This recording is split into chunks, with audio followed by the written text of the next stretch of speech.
So Madhavi గారు అనగానే మిర్చి మాధవి గారు అసలు మిమ్మల్ని చూడగానే క్వశ్చన్ అడగకుండా రిపీటెడ్ యాంకర్స్ రిపీటెడ్ షోస్లో అడిగినా కూడా మిమ్మల్ని చూడగానే గుర్తొచ్చేది ప్రభాస్ గారు. అవునా? సో మిర్చి మాధవి గారు అంటే ప్రభాస్ గారి గురించి క్వశ్చన్ అడగకుండా ఉండలేం. సో ఆయనతో వర్క్ చేసినప్పుడు ఆయనతో ది బెస్ట్ మూమెంట్ ఏదైనా ఒకటి? యాక్చువల్లీ ఆ హాస్పిటల్ బెడ్ లో ఉన్నప్పుడు నాతో డైరెక్ట్ డైలాగ్ ఉంటుంది కదా ఆయనతో. అంత పెద్ద స్టార్, నేను అలా పడుకొని ఉంటే అలా వచ్చి అలా చూస్తుంటే నేను డైలాగ్ చెప్పడం మర్చిపోయి అలా చూస్తుండిపోయాను అనమాట. ఓకే.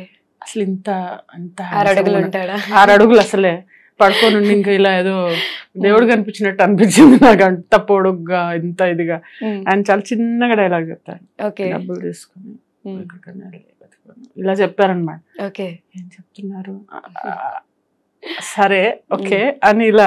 కాకపోతే అది చాలా అంటే నేను భయం కాదు కానీ ఒకలాంటి దాన్ని ఏమంటారు ఒక గౌరవం ఉంటుంది నాకు. ఎవరన్నా కానీ భయపడను. భయం ఎందుకు? మనం దొంగతనం చేస్తే భయపడాలి, అది కూడా భయపడతారు లేదు నాకు తెలియదు కానీ ఒకలాంటి రెస్పెక్ట్ అనమాట.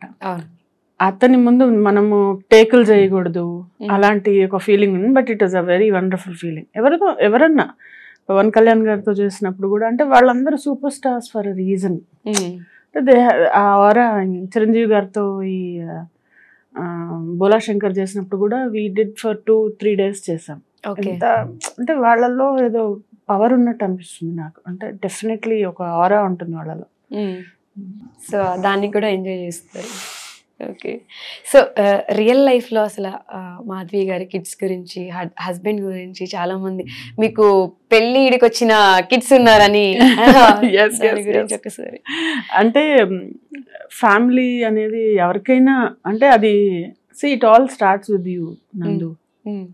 ఎంత ఇంపార్టెన్స్ ఇస్తావో అంత ఇంపార్టెంట్గా అనిపిస్తారు. లేదు అంటే సెల్ఫ్ సెంటర్డ్గా సెల్ఫిష్గా ఉండేవాళ్ళు అంతెందుకు. కిడ్స్ అంటే అసలు ఎలా ఉంటుందంటే మనలో ఒక పార్ట్ కదా. నిన్న కాక మొన్న ఒక న్యూస్ చూసాను. ఒక అమ్మాయి 4-year-old కిడ్ని చంపేసిందంట, తన ఓన్ సన్ని. అంటే నాకు అనిపిస్తుంది అంటే అలా కూడా ఫీల్ అయ్యే మదర్స్ ఉన్నారు. బట్ నాకు ఎలా అంటే ఎంత తేడా ఉందో. It all starts from you అంటున్నాను నేను బేసికలీ వెరీ అఫెక్షనేట్ పర్సన్.